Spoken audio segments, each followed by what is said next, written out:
Well, the Georgia Bulldogs did it. A great 10-3 victory over the Clemson Tigers, and they now are the #2 team in the country behind Alabama, and it may stay that way until December the 4th when these two teams might play each other for the SEC championship.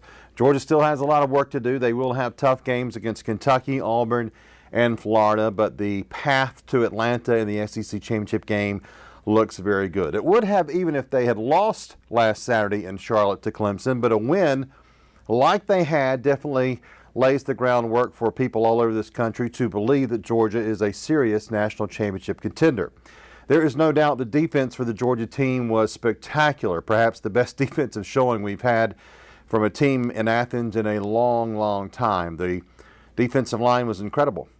No doubt Jordan Davis is a monster there in the front of the defensive line. Devontae Wyatt and Jalen Carter and Trayvon Walker are very good. The linebackers were incredible with Adam Anderson, Nakobe Dean, and Channing Tindall, Quay Walker, great players. And that secondary, some questions about the secondary, but it played very well with Darian Kendrick, the transfer from Clemson, playing very well. Also Khalil Ringo, except for one bad play, did very, very well. And Christopher Smith, of course, the pick six. That defense is unbelievably good and could be the way for Georgia to get a national championship, the first in 41 years. But there's still work to do, and work to do on offense, no doubt about that. Now, for whatever concern there is about the offense, because they only scored 3 points on offense, of course, since the 7 points came from the defensive pick six, you have to look at what kind of the circumstances were surrounding the offense for that game against Clemson.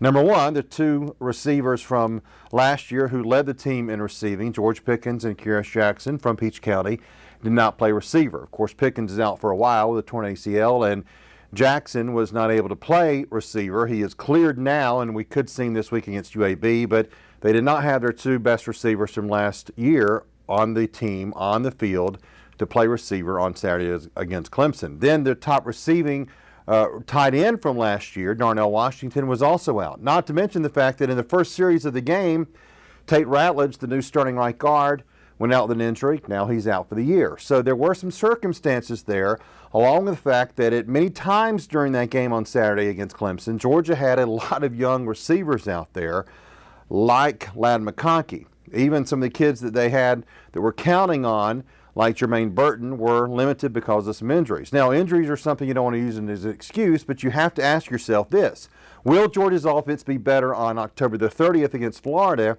and will it be better if they play Alabama on December the 4th? I don't think there's any doubt about that. And when the offense had to come through for the team late in the game by getting first downs, Zamir White, Zeus, did the job. So it was a great first win, a tremendous victory for Georgia.